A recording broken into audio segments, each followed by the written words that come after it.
everyone, in front of me I've got DOOGEE S40 and let me share with you how to enable developer options on this device. So first of all we have to enter the settings, and now let's scroll down to the very bottom in order to find the system. Now let's tap on advanced and check about phone.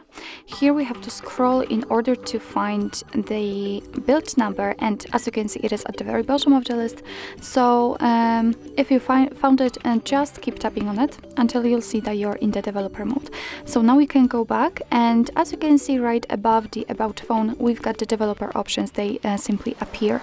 So after tapping on it you can see that here we've got plenty of advanced settings which we can customize. So for example we can change window animation scale, we can show surface updates, show visual feedback for tabs. Here we've got some options which are connected to the Bluetooth with the networking and so on and so on. So if you'd like to turn on the feature, all you have to do is to simply tap on the switcher on it, and as you can see it will be immediately activated and applied. Of course you can turn it off in the same way just by tapping on the switcher. If you've got the options without the switcher, like here in the transition animation scale, just tap on it in order to open much more advanced settings.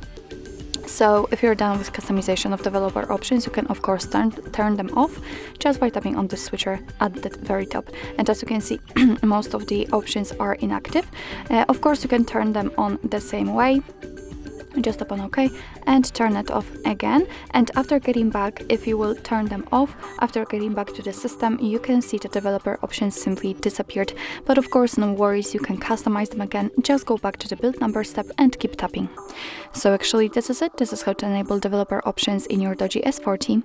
Thank you so much for watching. I hope that this video was helpful, and if it was, please hit the subscribe button and leave the thumbs up.